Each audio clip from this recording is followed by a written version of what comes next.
Hello दोस्तों, आप सबको शुभ संध्या।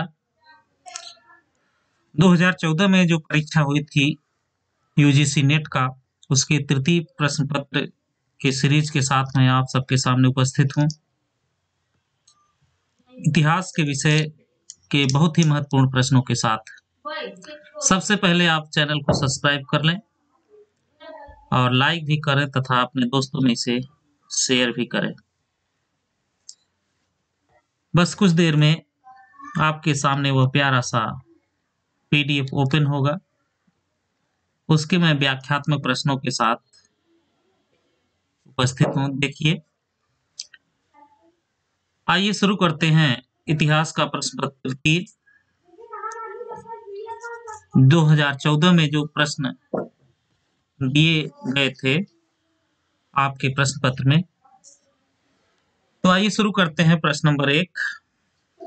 चौथी शताब्दी ईस्वी के मध्य में भारत का साम्राज्यिक शासक कौन था? ये प्रश्न है आपका। चौथी शताब्दी ईस्वी के मध्य में भारत का साम्राज्यिक शासक कौन था? चंद्रगुप्त फर्स्ट, चंद्रगुप्त सेकंड, समुद्रगुप्त, कोई नहीं। तो इसका चौथी शताब्दी ईस्वी के मध्य में भारत का साम्राज्यिक शासक था समुद्रगुप्त।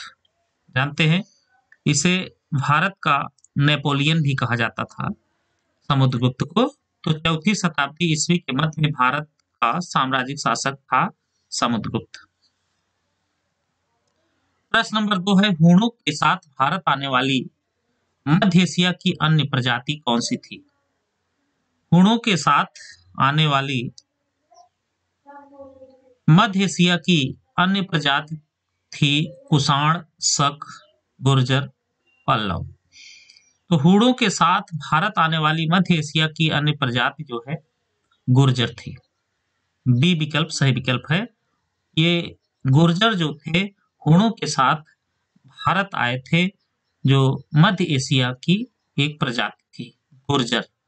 इसका सही उत्तर बी विकल्प होगा, गुर्जर प्रजाति, जो कि हूणों के साथ भारत आने वाली मध्य एशिया की अन्य प्रजाति थी। आइए प्रश्न नंबर 3, मालवा से हूण सत्ता को किसने उखाड़ फेंका था? तीसरा प्रश्न है, मालवा से हूण सत्ता को किसने उखाड़ फेंका था? इसमें देखिए 4 ऑप्शंस दिए हैं। स्कंदगुप्त, शाकार विक्रमादित्य, यशोधर्मन, पुष्यभूति। तो यशोधर्मन या मालवा से हूण सत्ता को उखाड़ फेंका था। प्रश्न नंबर 4 है, गंगा घाटी में मिहिर कुल को किसने अपदस्थ किया था? कहां से? गंगा घाटी से। किसको? मिहिर कुल को। कौन अपदस्थ किया था? नरसिंहगुप्त, बुद्धगुप्त, स्कंदगुप्त, उपरोक्त में से कोई नहीं। तो ये जो नरसिंहगुप्त है उसने मिहिर कुल को अपदस्थ किया था। कहां से अपदस्थ किया था? गंगा घाटी से। किसको अपदस्थ किया था? नरसिंहगुप्त को। इसका नरसिंहगुप्त सही विकल्प होगा। गंगा घाटी से मिहिर कुल को नरसिंहगुप्त अपदस्थ किया था। बढ़ते हैं प्रश्न नंबर 5। पांचवा प्रश्न है,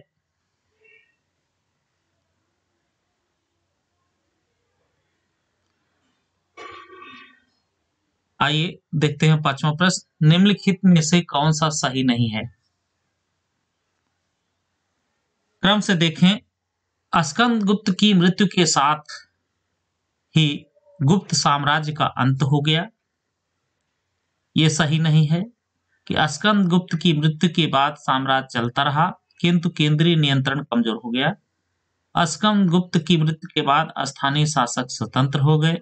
स्कंदगुप्त की मृत्यु के बाद काशी के पश्चिम में गुप्त सम्राटों का केवल नाम मात्र का नियंत्रण शेष रहा।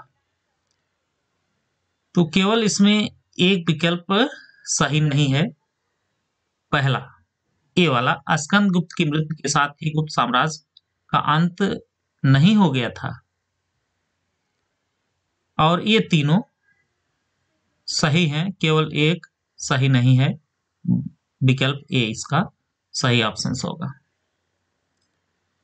बढ़ते हैं प्रश्न नंबर 6। प्रश्न नंबर 6 देखें, बहुत ही महत्वपूर्ण प्रश्न है। प्रश्न 6, रामकृष्ण गोपाल भंडारकर जो भारत में आधुनिक इतिहास लेखन के जनक थे, उनका संबंध किससे था? 6वां प्रश्न देखें,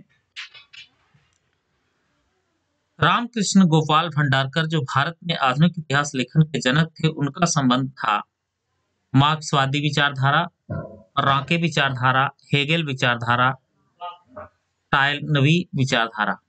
तो रांके विचारधारा, रामकृष्ण गोपाल भंडारकर जो भारत में आधुनिक इतिहास लेखन के जनक थे, उनका संबंध था रांके विचारधारा से।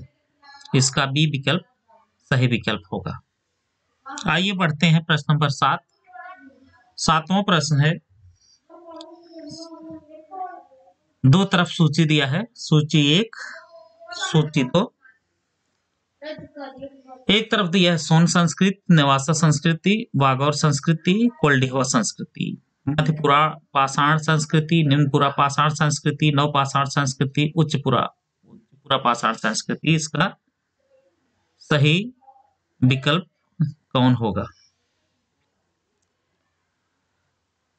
तो जो सोन संस्कृति है, ये निम्नपुरा पाषाण संस्कृति है। सोन संस्कृति जो पहला विकल्प आप देख पा रहे हैं, ए उसका संबंध होगा निम्नपुरा पाषाण संस्कृति से, ए का दूसरा होगा। नेवासा संस्कृति या मध्यपुरा पाषाण संस्कृति है, बी का फर्स्ट होगा। तीसरा है सी वागौर संस्कृति। वागौर संस्कृति जो है, इसका संबंध होगा उच्चपुरा पाषाण संस्कृति से। और डी जो विकल्प है कोल्डिहवा संस्कृति, इसका होगा नवपाषाण संस्कृति। तो इसका डी विकल्प, डी ऑप्शन सही ऑप्शन है।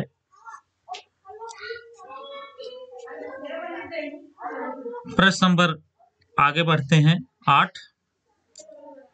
हड़प्पी तौल का क्या अनुपात था? 1 2 3 4, 1 2 4 6, 1 3 6 9, 1 4 8 10। प्रश्न नंबर 8वां है, इसका जो तौल का अनुपात था, इसका तौल का अनुपात था 1 2 4 6। हड़प्पी तौल का ये रेशियो था। प्रश्न 8 का बी ऑप्शन सही ऑप्शन है। निम्नलिखित में से किस ताम्रकालीन स्थल से तांबे के प्रयोग का साक्ष्य प्राप्त हुआ है किंतु प्रस्तर उपकरण प्राप्त नहीं हुए? वहां पत्थर के उपकरण औजार नहीं प्राप्त हुए हैं। 9वां प्रश्न का सही उत्तर कौन सा होगा? आहड़, कायथा, गिलुंद, नवदाटोली। प्रश्न 9वां का जो सही ऑप्शन होगा, प्रस्तर के उपकरण प्राप्त नहीं हुए, वह स्थान है आहड़। इसका ए विकल्प सही विकल्प होगा।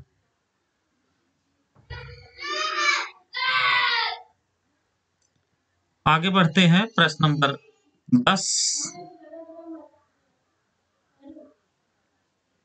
प्रश्न नंबर 10 देखें, सुदास के विरुद्ध ऋग्वेद में उल्लिखित 10 राजाओं का युद्ध किसके नेतृत्व में लड़ा गया था?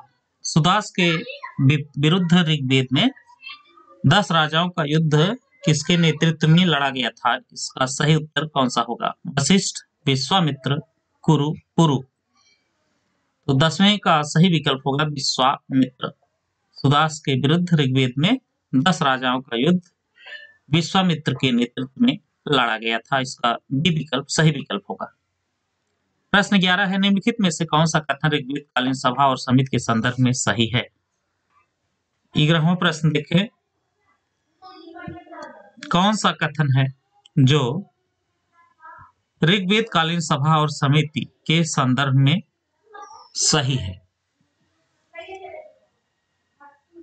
तो पहला जो विकल्प है देखें, सभा सामान्य वर्ग का प्रतिनिधित्व करती थी जबकि समिति विशिष्ट वर्ग का प्रतिनिधित्व करती थी। ये तो गलत है।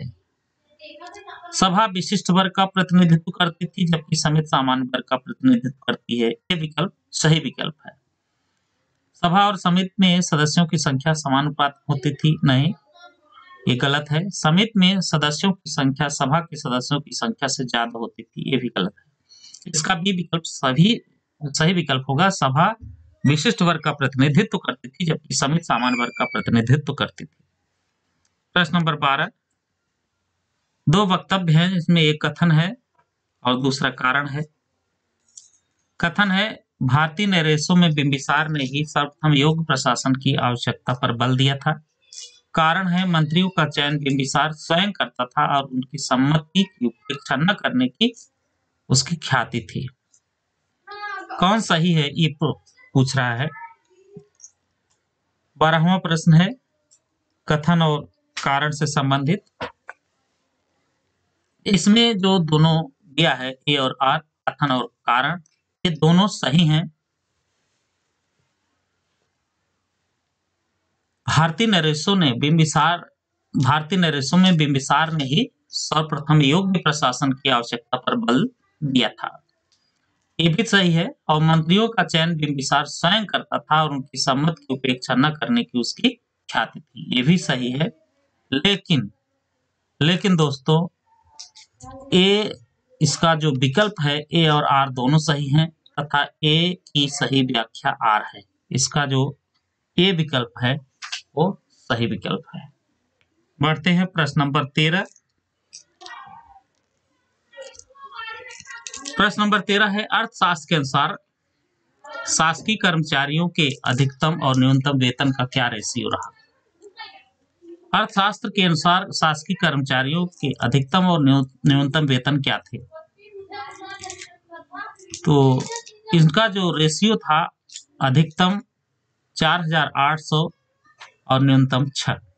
इस रेशियो से शासकीय जो कर्मचारी थे उनका वेतन होता था अधिकतम 4,800 और न्यूनतम 6। इसी रेशियो में उनका वेतन होता था। आगे बढ़ते हैं प्रश्न नंबर 14।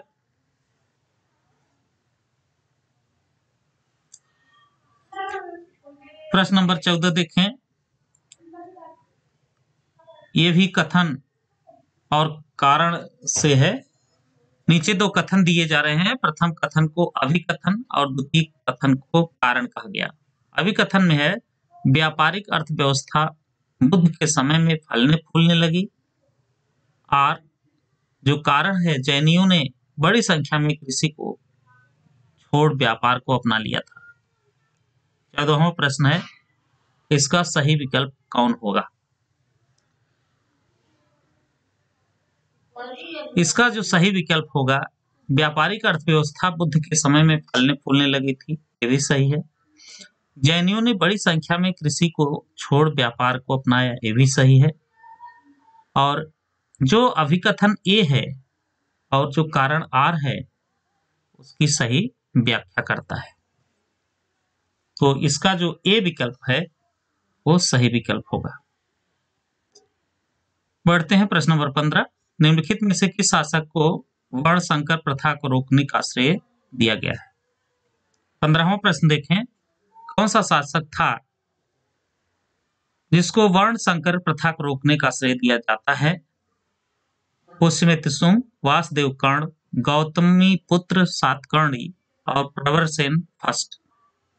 तो गौतमी पुत्र सातकर्णी इसका सही विकल्प होगा। गौतमी पुत्र सातकर्णी ने वर्ण संकर प्रथा को रोकने का प्रयास किया था। प्रश्न नंबर 16 है, सूची फर्स्ट और सूची सेकंड। एक तरफ राज्य की सूची है और दूसरी तरफ उनकी राजधानियां हैं। राज्य है कलिंग, अवंती, अस्सक, सौवीर और राजधानी रौरुक, पोटन, महेशमती, दंतपुर। 16वां प्रश्न का सही उत्तर ABCD 4 विकल्प दिए गए हैं, कौन होगा। तो जो सूची में राज्यों के नाम हैं। कलिंग, इसकी राजधानी दंतपुर थी। याद रखें, जो राज्य कलिंग है उस कलिंग की राजधानी दंतपुर थी। अवंती, अवंती की जो राजधानी थी महिष्मती थी। अवंती की राजधानी महिष्मती थी। और अशक, अशक की राजधानी पोटन थी। और सौवीर, सौवीर की राजधानी रौरुक थी। इसका जो डी विकल्प है लास्ट में देखें आप ध्यानपूर्वक, ए का फोर्थ होगा, बी का थर्ड होगा, सी का सेकंड और डी का फर्स्ट होगा। इसका डी विकल्प सही विकल्प है। दोस्तों, अगर वीडियो आप देख रहे हो तो अवश्य कमेंट करके बताएं कि क्या मेरी प्रॉपर आवाज आपको सुनाई दे रही है, आपको साफ दिख रहा है कि नहीं दिख रहा है। आगे बढ़ते हैं बच्चों, देखते हैं प्रश्न नंबर 17।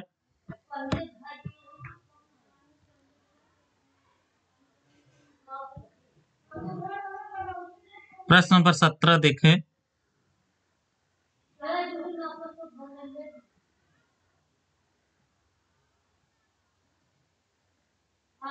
प्रश्न नंबर 17 है, सूची फर्स्ट और सूची सेकंड, ये भी सूची से संबंधित है। दो सूचियां हैं। सूची पर प्रथम में दिया है ग्रेनाइट, लाल बलुआ पत्थर, सिल्ट और बलुआ पत्थर।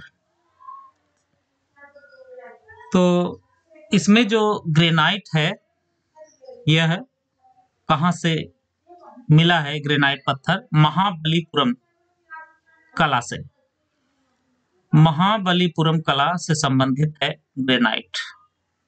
दूसरा जो विकल्प है इसका लाल बलुआ पत्थर, लाल बलुआ पत्थर ये है संबंधित मथुरा कला से। लाल बलुआ पत्थर मथुरा कला से, और ग्रेनाइट जो है वो महाबलीपुरम कला से, और शिष्ट जो है वह बामियान कला से, और बलुआ पत्थर ये सारनाथ कला से।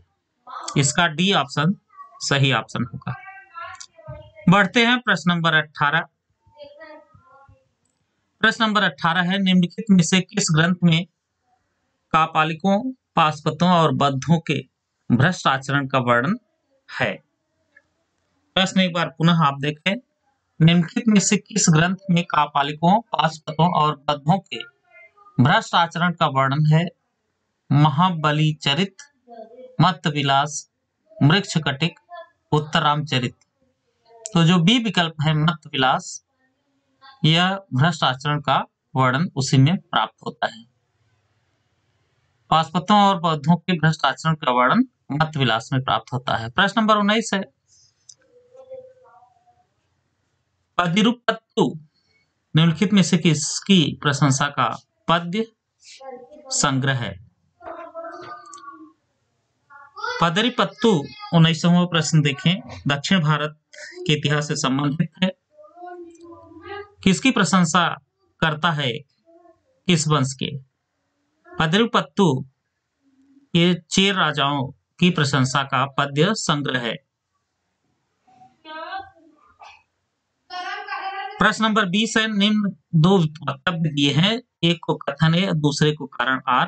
प्रश्न नंबर 20, शकों के भारतीकरण की प्रक्रिया को उनके वैवाहिक संबंधों से गति प्राप्त हुई, और कारण है सातवाहन नरेश सातकर्णी शक क्षत्रप ब्राह्मण का दामाद था। उपरोक्त दो वक्तव्यों के संदर्भ में कौन सा कूट सही है ये पूछ रहा है। देखें, बहुत ही एक बार कारण और कथन फिर से देख लें। 20वां प्रश्न, कथन है शकों के भारतीकरण की प्रक्रिया को उनके वैवाहिक संबंधों से गति प्राप्त हुई, और कारण है सातवाहन नरेश सातकर्णी शक क्षत्रप ब्राह्मण का दामाद था। प्रश्न नंबर 20 है, इसका सही विकल्प क्या है? शकों के भारतीकरण की प्रक्रिया को उनके वैवाहिक संबंधों से गति प्राप्त हुई, ये तो सही है। कारण सातवाहन नरेश सातकर्णी शक क्षत्रप ब्राह्मण का दामाद था, ये भी सही है। ए और आर दोनों सही है, और ए की सही व्याख्या आर है। जो कथन है ए वह सही व्याख्या उसका कारण करता है। प्रश्न नंबर, आगे बढ़ते हैं, प्रश्न नंबर 21।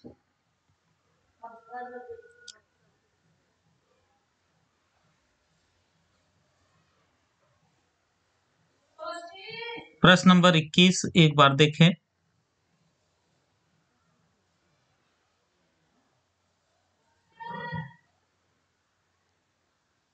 इसमें भी एक तरफ शासक है, दूसरी तरफ सुमेलित करना इसके विरुद्ध नीचे दिए गए जो कूट हैं।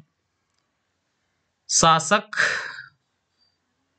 विरुद्ध जो धारण किया था समुद्रगुप्त, महेंद्र वर्मन फर्स्ट, पुलकेशिन द्वितीय, सिंधुराज, और विरुद्ध जो धारण किया था सत्याश्रय, पराक्रमांक, नवशांक और विचित्रचित्त। 21वां प्रश्न है, ये जो समुद्रगुप्त है इसका जो विरुद्ध था, समुद्रगुप्त का जो विरुद्ध था वह पराक्रमांक था। महेंद्र वर्मन फर्स्ट विचित्रचित्त था। पुलकेशिन द्वितीय वह सत्याश्रय था। सिंधुराज वह नवशांक था। इसका जो ए विकल्प है 21वें प्रश्न का वो सही विकल्प है। बढ़ते हैं प्रश्न नंबर 22। निम्नलिखित में से कौन सही सुमेलित नहीं है? एक तरफ ग्रंथ और दूसरी तरफ लेखक दिए हैं। उपमित, भव, प्रपंच कथा, पद्म पुराण, द्रव परीक्षा, यशस्तिल चंपू। लेखक पूछ रहा है कौन सुमेलित नहीं है। इसमें जो पद्म पुराण है रविशरण का है, द्रव परीक्षा ठाकुर फिर का है, यशस्तिल चंपू ये सोमदेव का है। केवल एक सुमेलित नहीं है जो पहला है ग्रंथ उपमी भव प्रपंच कथा, ये उद्योतन सूरी का है, ये नहीं है। प्रश्न नंबर 23 है, सूची फर्स्ट और सूची सेकंड का सुमेल करना है। एक तरफ दिया है सूची फर्स्ट में वृत्ताकार मंदिर। 23वां प्रश्न देखें। दूसरी तरफ सांची का मंदिर संख्या 17, तारा मंदिर योजना, आयताकार मंदिर योजना, बहुकोणी मंदिर योजना, जयपुर का बैरेट, दक्षिण कौशल, होयसल मंदिर। इसमें सुमेलित करना है, इसका सही सुमेल कौन सा है? तो जो वृत्ताकार मंदिर है यह जयपुर का बैरेट। तारा मंदिर योजना जो दूसरा बी वाला देख रहे हैं, तारा मंदिर योजना, उसका है वह है जयपुर का बैरेट। आयताकार मंदिर योजना यह है सांची का मंदिर संख्या 17, और बहुकोणी मंदिर योजना यह है होयसल मंदिर। इसलिए इसका डी विकल्प सही विकल्प होगा।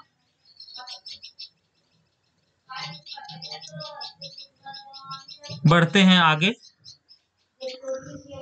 अगला प्रश्न है, अगला प्रश्न है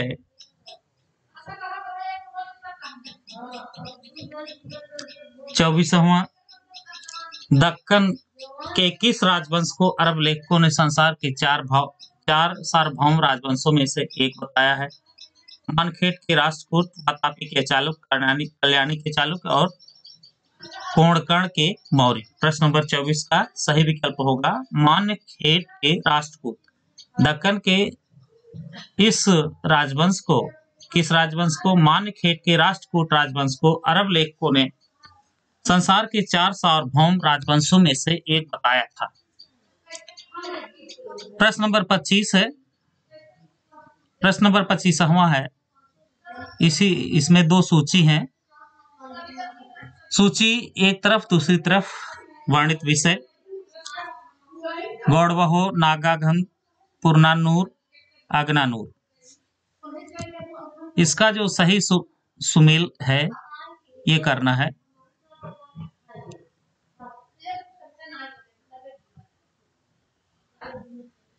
गौड़ बहो 25वां प्रश्न देखें। गौड़ बहो नागानंद पुरनानूर अग्नानूर, इसका जो सही विकल्प होगा 25वें प्रश्न का वो कौन सा होगा, ये प्रश्न है। तो गौड़ बहो ये इसका सही विकल्प होगा।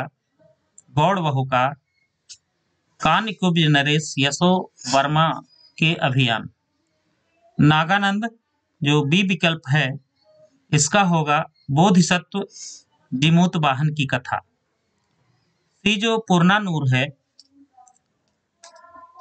सी जो पुरनानूर है उसका होगा राजाओं की प्रशंसा के 400 पद। अग्नानूर जो डी है वह होगा 400 प्रणय गीत। इसका जो सी विकल्प है वो सही विकल्प होगा। प्रश्न नंबर 26 है, निम्नलिखित में से कौन से कथन सही हैं? सही पूछ रहा है, कौन से कथन सही हैं? अपने भवनों के निर्माण में तुर्क सुल्तानों ने मेहराब एवं गुंबद का भरपूर प्रयोग किया। न तो मेहराब न ही गुंबद का आविष्कार तुर्कों या मुसलमानों ने किया था। तुर्कों ने अपने भवनों में उच्च कोट के चूने के गारे का प्रयोग किया। तुर्क शासकों ने अपने भवनों में पट्टी एवं सहती प्रणाली का प्रयोग नहीं किया। 26वां प्रश्न इसका सही विकल्प होगा पहला, अपने भवनों के निर्माण में तुर्क सुल्तानों ने मेहराब एवं गुंबद का भरपूर प्रयोग किया था, ये सही है। और दूसरा, न तो मेहराब न ही गुंबद का आविष्कार तुर्कों या मुसलमानों ने किया, ये भी सही है। और तीसरा, तुर्कों ने अपने भवनों में उच्च कोट के चूने के गारे का प्रयोग किया। ये जो पहला, दूसरा और तीसरा है ये सही तीनों कथन है। लेकिन चौथा जो कथन है, तुर्क शासकों ने अपने भवनों में पट्टी एवं सहती प्रणाली का प्रयोग नहीं किया था, ये गलत है।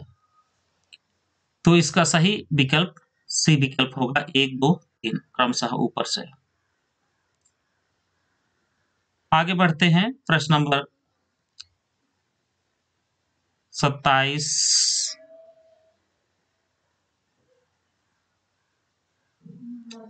प्रश्न नंबर 27 है, दिल्ली सल्तनत एवं मुगल कालीन कृषि व्यवस्था से संबंधित निम्न कथनों पर विचार करना है। दिल्ली सल्तनत एवं मुगल कालीन कृषि व्यवस्था से संबंधित कथन जो दिए हैं, अलाउद्दीन खिलजी ने चराई एवं घरी नामक करों को लगाया था। सेकंड है, मोहम्मद बिन तुगलक ने अबवाब नामक अतिरिक्त करों को थोपा था। अकबर के शासनकाल में भूमि लगान निर्धारण की जब्त व्यवस्था को और विकसित किया गया एवं 10 साला व्यवस्था का नाम दिया। जहांगीर ने लगान निर्धारण की नस्क व्यवस्था को जारी किया। इसका जो सही विकल्प होगा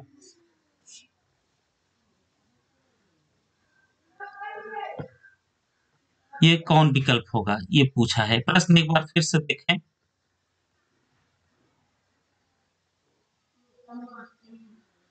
सत्ताईसवां प्रश्न है, दिल्ली सल्तनत एवं मुगल कालीन कृषि व्यवस्था से संबंधित जो कथन है इस पर विचार कीजिए। पहला, दूसरा, तीसरा, चौथा, 4 कथन है। 27वां प्रश्न, इसमें 4 कथन दिए गए हैं, इस पर आपको विचार करना है। तो देखिए दोस्तों, जो इसमें कूट दिया है क्रमशः यह होगा पहला, अलाउद्दीन खिलजी ने चराई एवं घरी नामक करों को लगाया था, ये विकल्प इसका सही विकल्प होगा। एक तो ये सही है। और दूसरा, मोहम्मद बिन तुगलक ने अबवाब नामक अतिरिक्त करों को थोपा था, ये भी सत्य है। तीसरा, अकबर के शासनकाल में भूमि लगान निर्धारण की जब्त व्यवस्था को और विकसित किया गया और इन्हें 10 साला व्यवस्था का नाम भी दिया गया, ये भी सही है। लेकिन जो चौथा विकल्प है, जहांगीर ने लगान निर्धारण की नस्क व्यवस्था को जारी किया, ये गलत है। इसका जो सही विकल्प होगा पहला, दूसरा और तीसरा, बी विकल्प इसका सही विकल्प होगा। प्रश्न नंबर 28, बहुत ही अच्छा प्रश्न। तारीख ए फिरोज शाही किसने लिखा था?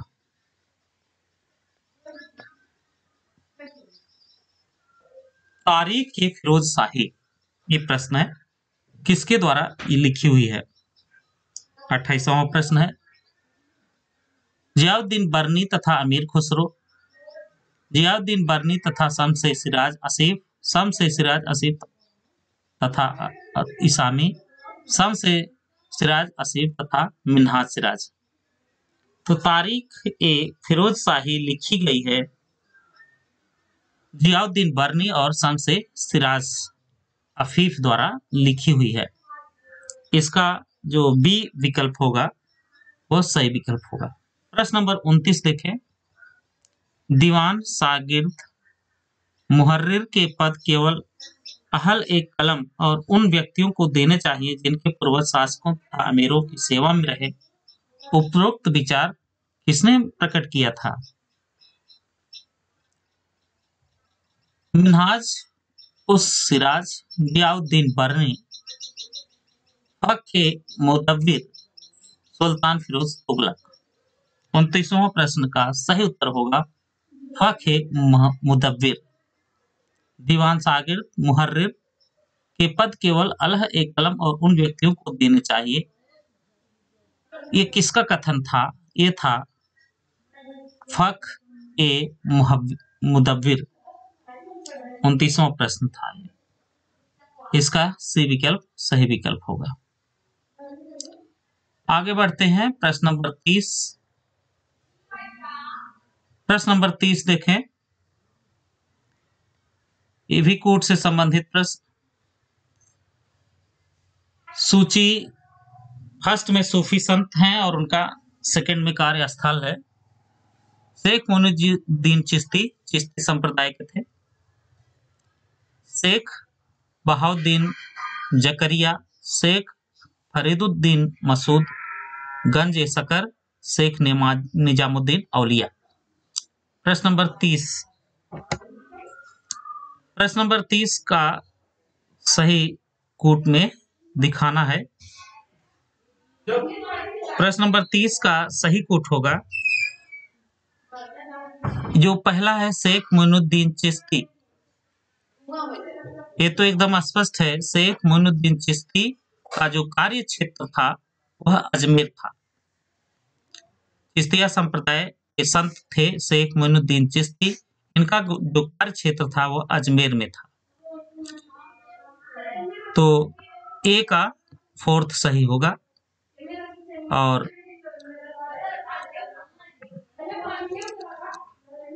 बी का जो बी विकल्प है उसका तीसरा सही होगा। शेख बहाउद्दीन जकरिया, इसका मुल्तान कार्य क्षेत्र था। शेख फरीदुद्दीन मसूद, गंज ए सकर, इसका होगा आजोधन, इनका कार्य क्षेत्र था। शेख निजामुद्दीन औलिया, इनका जो क्षेत्र था वो दिल्ली था। इसका जो सी विकल्प है वो सही विकल्प है। बढ़ते हैं आगे, प्रश्न नंबर 31। कागज एक खाम क्या था? विभागीय राजस्व अभिलेख था, मनसबदारी से संबंधित अभिलेख था, जागीर अभिलेख था, रोजी नामदार सैनिकों से संबंधित अभिलेख था। प्रश्न नंबर 31 है, कागज एक खाम था द्विभाषीय राजस्व अभिलेख। कागज एक खाम था द्विभाषीय राजस्व अभिलेख, इसका ए विकल्प सही विकल्प होगा। प्रश्न नंबर 32 है, निम्नलिखित में से किस मध्यकालीन भारत के शासक ने आगरा शहर की नींव रखी थी? आगरा शहर की नींव कौन रखा था? फिरोज शाह तुगलक, सिकंदर लोदी, शेर शाह सूरी, अकबर। इसका सही उत्तर होगा सिकंदर लोदी, जिन्होंने मध्यकालीन भारत के शासक सिकंदर लोदी ने आगरा शहर की नींव रखी थी। प्रश्न नंबर 33 है, निम्नलिखित में से कौन सा कथन सही है? बहमनी शासक फिरोज शाह को उसके सूफी संत गेसुदरा से सहचर्य के कारण वली कहा जाता था। फिरोज शाह बहमनी को विजयनगर के शासक देवराज फर्स्ट ने पराजित किया था। अहमद शाह बहमनी फर्स्ट ने अपनी राजधानी का गुलबर्गा से वारंगल स्थानांतरण किया था। अहमद शाह बहमनी फर्स्ट ने खगोल शास्त्र के अध्ययन को प्रोत्साहन दिया और दौलताबाद के समीप एक वेधशाला का निर्माण कराया। 33वां प्रश्न का सही विकल्प होगा फिरोज शाह बहमनी को विजयनगर के शासक देवराज प्रथम ने हराया था। केवल एक कथन बी कथन सही होगा। फिरोज शाह बहमनी को विजयनगर के शासक देवराज फर्स्ट को पराजित किया था। बी विकल्प इसका सही विकल्प होगा। प्रश्न बढ़ते हैं आगे।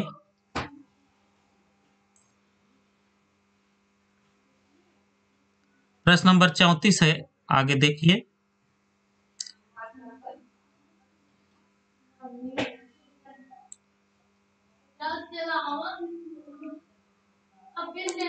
प्रश्न नंबर 34 है, निम्नलिखित में से कौन सा कथन सही नहीं है? गुरु नानक अफगानों द्वारा स्थापित राजनीतिक व प्रशासनिक व्यवस्था से विशेषतः पंजाब में पूर्णतः परिचित थे।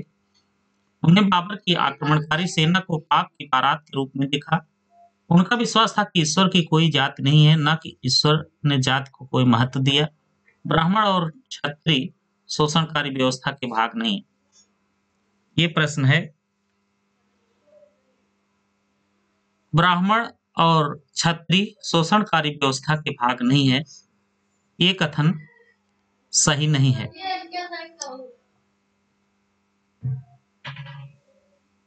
34वां जो प्रश्न है, इसका जो अंतिम विकल्प डी है, ब्राह्मण और क्षत्रिय शोषणकारी व्यवस्था के भाग नहीं है, ये विकल्प सही विकल्प होगा।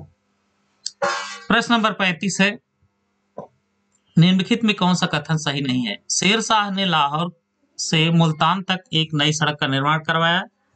उसने मिर्जा हैदर दोगलत को कश्मीर से निष्कासित कर दिया। मारवाड़ विजय के बाद उसने गुजरात पर आक्रमण किया। उसने दाग और चेहरा प्रथा को आरंभ किया। तो नीचे कूट दिया गया है, इसका सही कूट होगा दूसरा और तीसरा। उसने मिर्जा हैदर दोगलत को कश्मीर से निष्कासित कर दिया, और तीसरा मारवाड़ विजय के बाद उसने गुजरात पर आक्रमण किया। बढ़ते हैं प्रश्न नंबर 36। अकबर के बारे में निम्न कथनों पर विचार कीजिए। आईने अकबरी के अंतिम भाग में भारत की विचारधाराओं एवं रीति रिवाजों का विस्तृत वर्णन किया गया है। अकबर ने शेख फैजी को उपनिषदों का फारसी में अनुवाद करने का आदेश दिया था। अकबर ने एक विवाह के पक्ष में अपनी वरीयता को पहली बार 1578 ईस्वी में शेख इब्राहिम सर हिंदी से वार्तालाप में अभिव्यक्त किया था। अकबर ने 1562-63 में आदेश जारी किया कि विद्रोही एवं उद्धत गांवों के विरुद्ध सैन्य अभियान में स्त्रियों एवं बच्चों को दास न बनाया जाए। तो इसका जो कूट दिया है 36वें प्रश्न का, ये केवल पहला जो है, आईने अकबरी के अंतिम भाग में भारत की विचारधारा एवं रीति रिवाजों का विस्तृत वर्णन किया है। एक तो ये सही है, और जो अंतिम विकल्प है 4, अकबर ने 1562-63 में आदेश जारी किया कि विद्रोहियों एवं उद्धत गांवों के विरुद्ध सैन्य अभियान में स्त्रियों एवं बच्चों को दास न बनाया जाए। तो इसका जो सही विकल्प होगा वह बी विकल्प सही ऑप्शन होगा। पहला और चौथा सही है। बढ़ते हैं प्रश्न नंबर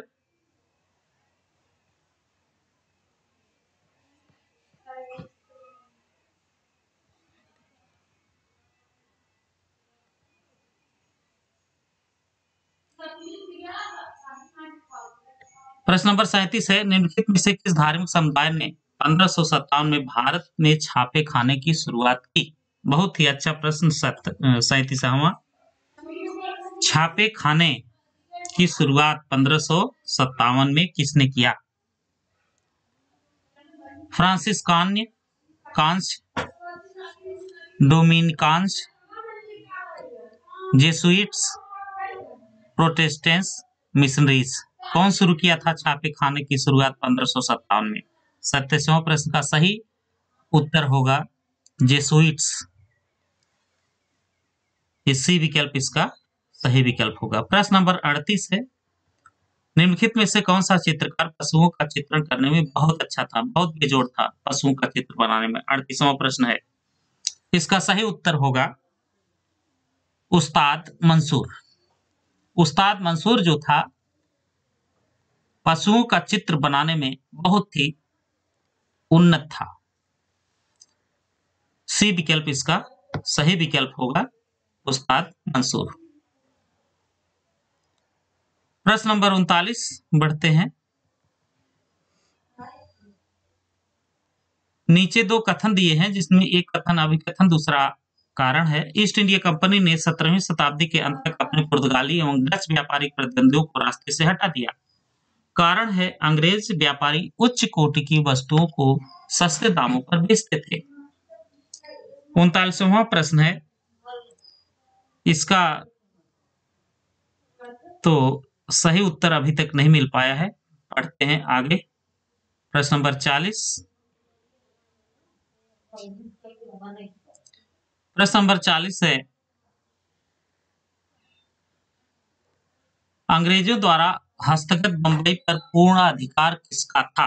अंग्रेजों द्वारा हस्तगत बंबई पर पूर्वाधिकार किसका था? 40वां प्रश्न है। इसका सही उत्तर है पुर्तगालियों का। प्रश्न नंबर 41 है, सूची फर्स्ट और सेकंड दिया है, सुमिलित करना है इसमें। ऐतिहासिक ग्रंथ एक तरफ, दूसरी तरफ लेखक का नाम। शाहजहांनामा, नुस्खा ए दिलकुशा, पादशाहनामा, आलमगीरनामा। 41वां जो प्रश्न है इसका सही ऑप्शन होगा जो पहला है शाहजहांनामा, उसका होगा इनायत खान। नुस्खा ए दिलकुशा ये भीमसेन का है, इसके लेखक हैं भीमसेन। पादशाहनामा इसका है अब्दुल हमीद लाहौरी। आलमगीरनामा इसका है मोहम्मद काजिम। अर्थात इसका ये विकल्प सही विकल्प होगा। बढ़ते हैं प्रश्न नंबर 42। निम्नलिखित में से कौन सा कथन सही नहीं है? औरंगजेब ने सभी प्रांतों में मुहतसिब नियुक्त किए थे। औरंगजेब ने नवरोज के उत्सव को मनाना जारी रखा। भारतीय शास्त्रीय संगीत पर फारसी में सबसे अधिक ग्रंथों की रचना औरंगजेब के शासनकाल में की गई थी। औरंगजेब स्वयं सितार बजाने में निपुण था। 42वां प्रश्न देखिए, बहुत ही अच्छा प्रश्न।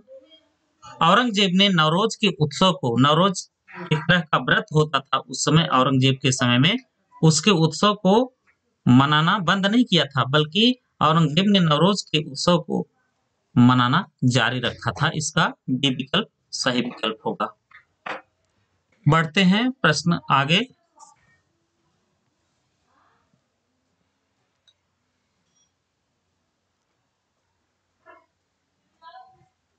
अगला प्रश्न 43 है, 43। निम्नलिखित कथनों पर विचार करना है। W.C. स्मिथ उन इतिहासकारों में से एक हैं जिन्होंने सबसे पहले मुगल साम्राज्य के विरुद्ध किसानों के विद्रोह की बात कही थी। उन्होंने यह भी तर्क दिया कि मुगल साम्राज्य की वाणिज्य को प्रोत्साहन देने की नीति के फलस्वरूप मध्यम वर्ग का पर्याप्त विकास हुआ। C.A. वेली ने मुगल साम्राज्य के पतन की व्याख्या के लिए ग्रेट फर्म सिद्धांत को विकसित किया। J.F. रिचर्ड्स ने तर्क दिया किसानों के प्रतिरोध स्वरूप एक गंभीर कृषि संकट पैदा हुआ। तो 43वां प्रश्न का जो सही उत्तर होगा वह होगा तीसरा और चौथा।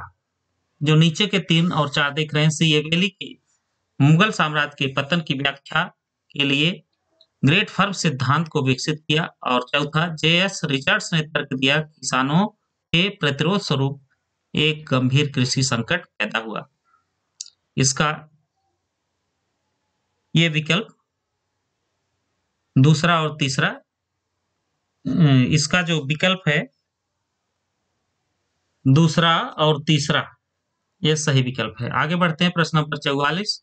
यह किसका दावा है कि शिवाजी का स्वराज्य केवल मात्र वतन की प्रतिकीर्ति थी? 44वां प्रश्न देखें किसका दावा है ये? शिवाजी का। स्वराज केवल मात्र वतन की प्रतिकृति थी। Andre Wink, V A. Smith, A R. Kulkarni, Jadunath Sarkar. तो आंद्रे विंक का ये लिखा हुआ आंद्रे विंक की प्रतिकृति थी।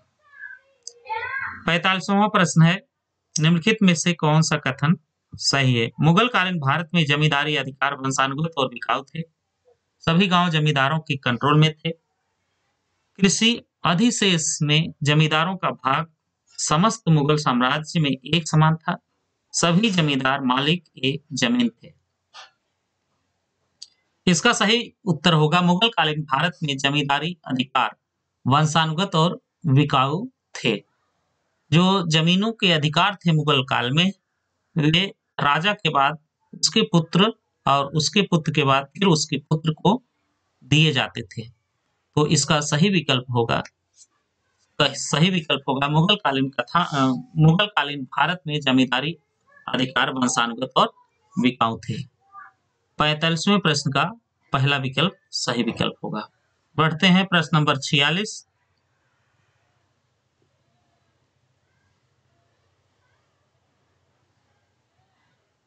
प्रश्न नंबर 46 है,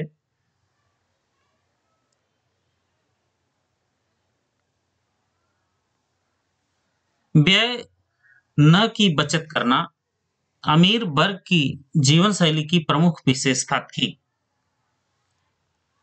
व्यय न की बचत करना अमीर वर्ग के जीवन शैली की प्रमुख विशेषता थी। उपरोक्त कथन किसका है? कौन कहा है इसने? ये कथन है मोरलैंड का। मोरलैंड ने कहा कि व्यय न की बचत करना अमीर वर्ग के जीवन शैली की प्रमुख विशेषता थी। इसका बी विकल्प सही विकल्प होगा। बढ़ते हैं प्रश्न नंबर 47। निम्नलिखित घटनाओं को उनके काल क्रम के अनुसार सजाइए और नीचे दिए गए कूट हैं, उनकी सहायता से सही उत्तर का चुनाव करना है। रामानंद द्वारा वैष्णव भक्ति का प्रचार, आदि ग्रंथ का संकलन, इबादत खाने का बंद होना, दक्कन में चिश्ती सूफी सिलसिले की नींव। 47वां प्रश्न है, इसका सही ऑप्शन कौन होगा? इसको क्रम से सजाना है। पहला शुरू में तो रामानंद द्वारा वैष्णव भक्ति का प्रचार, फिर दक्कन में दूसरे नंबर पर होगा चौथा, दक्कन में चिश्ती सूफी सिलसिले की नींव, फिर इबादत खाने का बंद होना, फिर आदि ग्रंथ का संकलन। इसका जो कूट ए है, पहला, चौथा, तीसरा, दूसरा, ये सही कूट है। प्रश्न नंबर 48 है, निम्नलिखित में से कौन सा युग्म सही सुमेलित नहीं है? करोड़ी मुगल प्रशासन में एक राजस्व अधिकारी होता था। खालिसा वह भूमि क्षेत्र जिसका राजस्व सीधे शाही खजाने में जमा किया जाता था। तरफदार बहमनी सल्तनत में प्रांतीय सूबेदार था। पैवाकी राजस्व का जहांगीर में आवंटन था। 48वां प्रश्न का सही युग्म सही सुमेलित नहीं है। 48वें का केवल एक जो विकल्प डी है वो सही सुमेलित नहीं है। पैबाकी राजस्व का जागीर में आवंटन। प्रश्न नंबर 49, निम्नलिखित में से किस विद्वान का यह तर्क दिया हुआ है कि पूर्व उपनिवेशिक भारतीय अर्थव्यवस्था पूंजीवाद की ओर बढ़ रही है? ए आई चिचेरव, ए जॉन कैसर, इरफान हबीब, डब्ल्यू.एच. मोरलैंड। जो 49 प्रश्न है उसका कौन सा विकल्प सही होगा? ए आई चिचेरव। उन्होंने तर्क दिया था, ए आई चिचेरव ने, पूर्व उपनिवेशिक भारतीय अर्थव्यवस्था पूंजीवाद की ओर बढ़ रही है। इसका सही विकल्प ए विकल्प सही विकल्प होगा। प्रश्न नंबर आज का अंतिम प्रश्न, बढ़ते हैं प्रश्न नंबर 50। प्रश्न नंबर 50 है, नीचे दो कथन दिए गए हैं जिसमें से प्रथम को अभिकथन और दूसरे को कारण कहा गया। अंग्रेजों ने प्लासी की लड़ाई को किसी वास्तविक लड़ाई के बिना ही जीत लिया। कारण है, प्लासी की लड़ाई में अंग्रेजों को बंगाल, बिहार, उड़ीसा में राजनीतिक पैर रखने का अवसर दिया। उक्त कथनों को ध्यानपूर्वक पढ़ करके सही कूट का चुनाव करना है। आइए दोस्तों, आज का ये कथन और कारण से संबंधित प्रश्न और आज का ये अंतिम प्रश्न। ए और आर दोनों सही है, आर ए की सही व्याख्या है, ए और आर दोनों सही है लेकिन आर ए की सही व्याख्या नहीं है, ए सत्य है लेकिन आर असत्य है, ए असत्य है लेकिन आर सत्य है। तो ये सही विकल्प होगा, ए तो सत्य है, इसका जो कथन है वो सत्य है। अंग्रेजों ने प्लासी की लड़ाई को किसी वास्तविक लड़ाई के बिना ही जीत लिया, ये तो सत्य है, लेकिन प्लासी की लड़ाई में ने अंग्रेजों को बंगाल, बिहार, उड़ीसा में राजनीतिक पैर रखने का अवसर दिया, ये तो गलत है। तो इसका सही विकल्प जो होगा वह सी विकल्प होगा कि ए सत्य है लेकिन आर असत्य है। आइए दोस्तों, आगे आज के लिए बस इतना ही। आप चैनल को सब्सक्राइब कर लें, चैनल को लाइक तथा अपने दोस्तों में इसे शेयर भी करें, ताकि इतिहास के जितने भी अनसॉल्व्ड पेपर, क्वेश्चन पेपर आपके सामने डाले जाएं, उसका नोटिफिकेशन आपको सबसे पहले मिले और आपकी जो होने वाली परीक्षाएं हैं, टीजीटी, पीजीटी, यूपीएससी तथा अनेक आर्मी की परीक्षाओं में यह सबसे अच्छा आप कर सकें। आज के लिए बस इतना ही। बहुत बहुत धन्यवाद।